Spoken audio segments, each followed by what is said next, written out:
सबसे ज्यादा वोटों से जीतेगा, उनसे प्रार्थना करते हैं। हमारे बीच में हमारे आदरणीय पूर्व विधायक संत कुमार जी, हमारे भाई स्वर्गीय श्री कृष्ण हुड्डा जी के सपुत्र भाई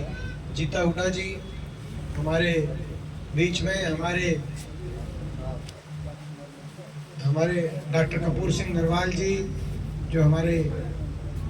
बड़ौदा हल्के से हैं, जो आज अपने पूरे हल्के में जो अपनी तरफ से पूरा प्रयत्न, पूरा संघर्ष कर रहे हैं। हमारे बीच में हमारे गांव के सरपंच साहब और पूर्व सरपंच साहिबान, हमारे सभी, मैं एक का नाम नहीं ले रहा गांव के किसी भी, क्योंकि सारा गांव मेरा अपना गांव है, सारे मेरे लिए एक समान है और सभी की शक्लें मेरे दिल पे लिखी हुई हैं। सभी मेरे छत्तीस बिरादरी के पिता समान बुजुर्ग, नौजवान साथी, मेरी माताएं, मेरी बहनें आज गांव में पहुंचे, इतना मान सम्मान स्वागत किया, मैं आपका बहुत बहुत धन्यवाद करना चाहता हूं। और चुनाव के समय में मैं यही आपसे कहना चाहता हूं, किसी भी जनप्रतिनिधि को तोलने के लिए दो पैमाने होते हैं, उसका काम और उसका आचरण। जब आपने यहाँ से मुझे मौका दिया था तो अपने क्षेत्र को आगे लेके जाने के लिए रोहतक का नाम देश में विकास के मानचित्र पे आए, रोहतक का नक्शा बदले, जो काम मैंने किए थे वो भी आपको याद होंगे। और जैसा बचपन से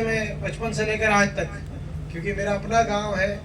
मेरा बचपन भी यहीं बीता है, सारा आपने देखा है, बचपन से लेकर आज तक मेरा आचरण भी जो है वो भी आपको, उस बात का भी आपको पता है। मैं केवल ये कहना चाहूँगा आपसे कि अगर काम और आचरण की कसौटी पे अगर आपकी आत्मा की ये गवाही रहे कि मैं खरा उतरता हूँ, तो आप मुझे आशीर्वाद देना। मैं आज आपसे और मैं ये विश्वास दिलाता हूँ कि आपका आशीर्वाद मैं खाली नहीं जाने दूंगा। आपका आशीर्वाद से देश में आपके खोए हुए मान सम्मान को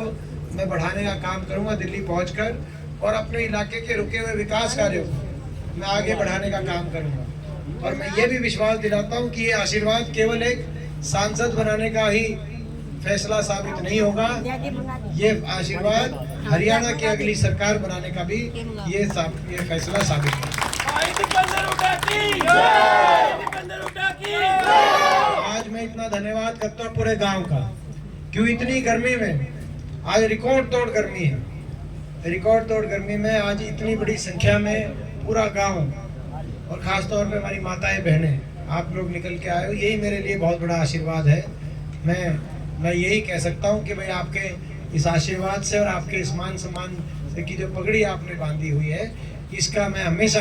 अपनी तरफ से आपका मान सम्मान ऊपर रखने का काम करूंगा। मैं बहुत बहुत गाँव का आभार व्यक्त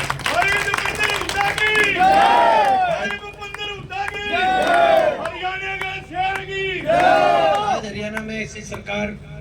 और क्यों सरकार में बदलाव की हम बात कर रहे हैं हरियाणा में, क्योंकि आज हरियाणा के अंदर ऐसी सरकार आई 10 साल की इस खट्टर सरकार के कार्यकाल के बाद आज हरियाणा प्रदेश देश में बेरोजगारी में नंबर 1,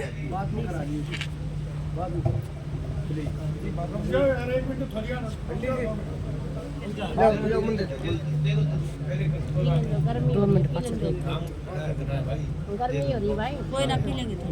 बात नहीं, 1 मिनट लगे, कोई बात नहीं, कोई बात ना, दर ले फिर पी लेंगे, कोई ना, दर लो तो आप दर ले। ये खट्टर सरकार ऐसी आई हरियाणा में, देश में आज सबसे ज्यादा बेरोजगारी हरियाणा में आ गई।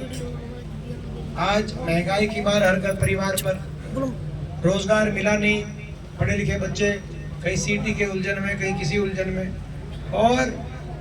ऐसी स्थिति गरीब आदमी की सारी स्कीम बंद कर दी।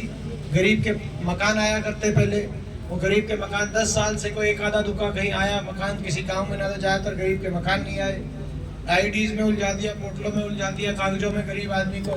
किसान पे कितना अत्याचार ढहा, उसका तो गवाही पूरा देश दे रहा है कि ऐसा कभी अत्याचार किसान पे इतना नहीं हुआ। और घमंड इतना, आपने देखा हमारी बेटियों को किस तरीके से दिल्ली की सड़कों पे घसीटने का काम इस सरकार में हुआ, जो अपने लिए इंसाफ मांग रही थी। कर्मचारियों पे लाठीचार्ज, और अब तो और भी ज्यादा घमंड की बात कर रहे हैं बीजेपी वाले,